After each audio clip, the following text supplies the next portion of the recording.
And I called 911 pretty much right away, and she was very good.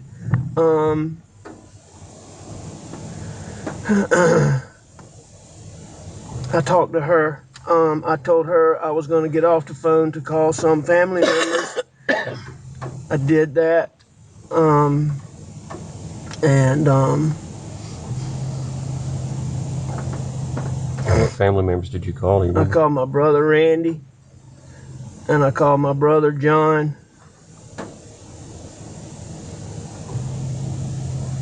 And I tried to call a little boy, real good friend that's right around the corner from here, but I didn't get him. Okay.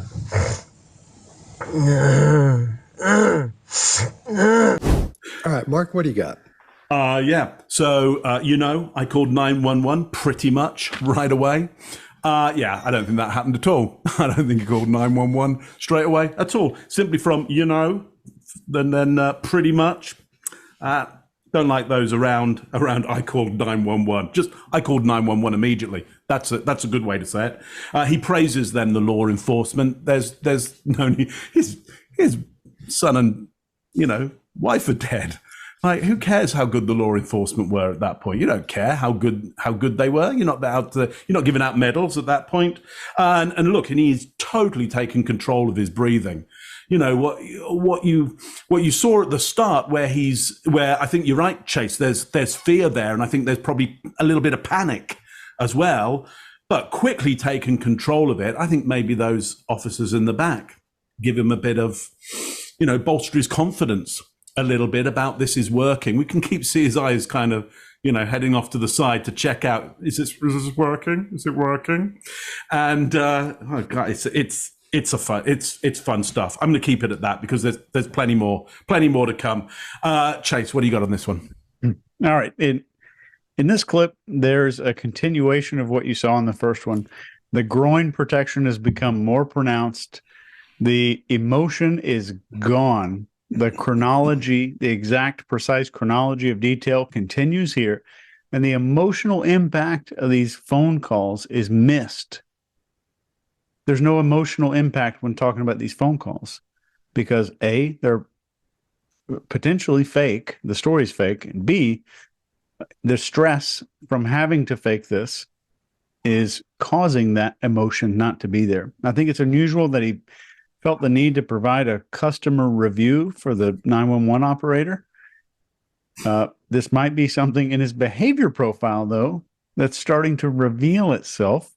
But let's see if there's any other evidence that pops up before my hunch on this dies, and I'll dive into that.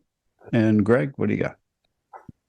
Yeah, again, we call that the fig leaf for obvious reasons. When a person crosses their groin, when a male crosses their groin to protect primary sex organs. This guy's doing what I would call a modified fig leaf. He puts his hand in his lap, and you'll see him moving his hand fairly often.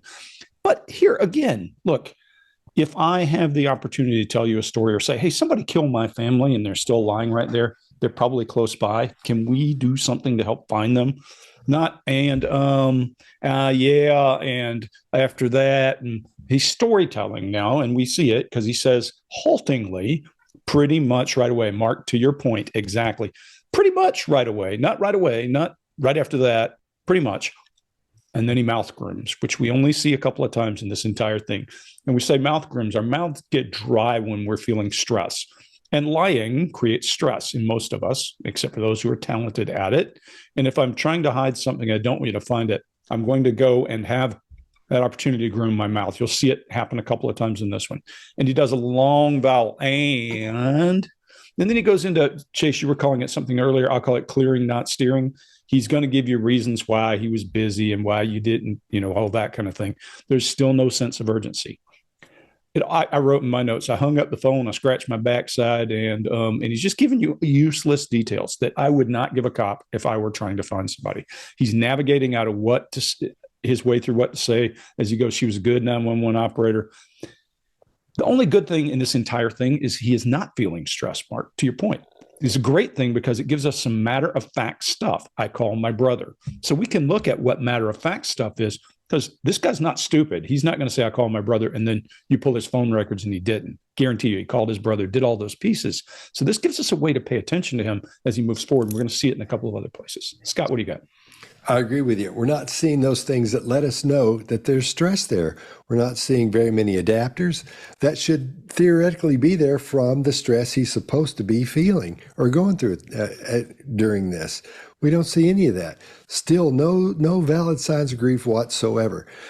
From a body language perspective, anyway. His blink rate's still really low. He's still covering his groin, like you were saying, and he's still goofing around that Kleenex. Still hasn't used that yet, and he never asks why this happened. He doesn't try to connect with that police officer, and like they'll do. They'll sit there, they'll look at it and go, "What?" Out of confusion, they'll look at it and go, "What's why?" What? He never says why. He doesn't do any of that. This should be so horrific that it should blow his mind. Because he shouldn't be able to understand that. But he doesn't have a problem understanding that because I'm under the impression he's the one that did it. So it doesn't bother him at all. He doesn't need to do that. The most horrible thing that ever happened to him, he's not trying to connect with anybody, not trying to go, dude, what's going on? What the hell? Nothing like that at all. His head is in the space it should be for what he's trying to do. So he's thinking about all the things. He's making sure his story is tight.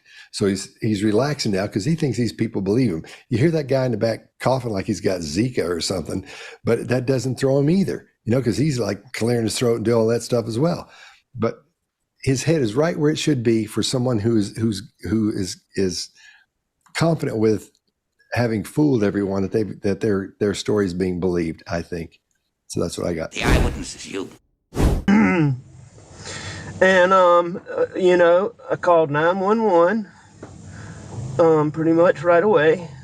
And she was very good. I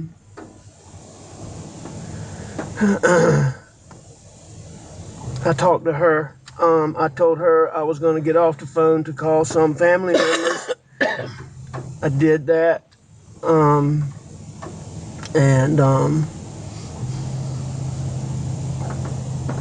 What family members did you call? I called my brother Randy, and I called my brother John.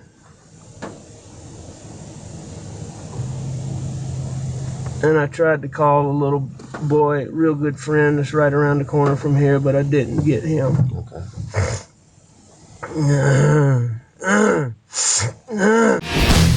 If you like this video, get the full body language breakdown and analysis on our main channel by clicking this video right here.